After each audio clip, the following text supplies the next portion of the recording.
کیا تلاوت قرآن سننے کے بعد صدق اللہ العظیم کے الفاظ کی ہنا بجات ہے؟ یقیناً قرآن کی تلاوت کرنا بہت بابرکت عمل ہے۔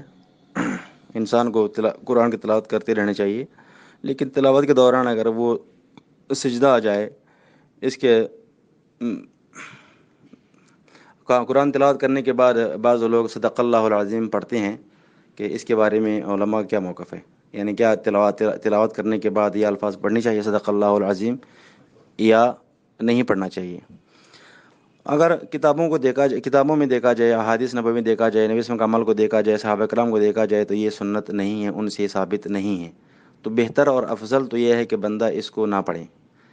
اگر کوئی بندہ اللہ تعالیٰ کے قرآن کلام سن کر بطور خبر کہ میں اس پر عقیدہ رکھتا ہوں، اس لحاظ سے اگر وہ صدق اللہ العظیم پڑھتا ہے، اور اس کا یہ یقین بھی ہے کہ یہ تلاوت کا جز یا حصہ نہیں ہے، اور ہمیشہ بھی نہیں کرتا، کبھی کبھار پڑھ لیتا ہے صدق اللہ العظیم، تو اس کے بارے میں انشاءاللہ کوئی حرج نہیں ہے۔ بندہ بعض اوقات صدق اللہ العظیم پڑھ سکتا ہے، جیسا کہ ترمذی میں ایک روایت ہے، حضرت کعب سے روایت ہے کہ وہ جب حدیث نقل کرتے نبی صلی اللہ علیہ وسلم سے، تو ان کے بعد وہ یہ الفاظ پڑھتے صدق اللہ و صدق رسولہ، تو اللہ نے سچ کہا اور اللہ کے رسول نے سچ کہا۔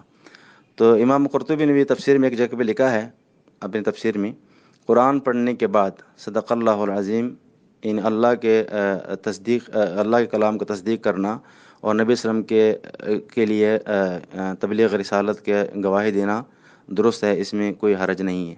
تو صحیح موقف یہ ہے کہ سنت نہیں ہے، بہرحال کبھی کبھار اگر پڑھا جائے تو کوئی حرج نہیں ہے، لیکن مستقل طور پر اس کو پڑھنا درست نہیں ہے، سنت ثابت نہیں ہے۔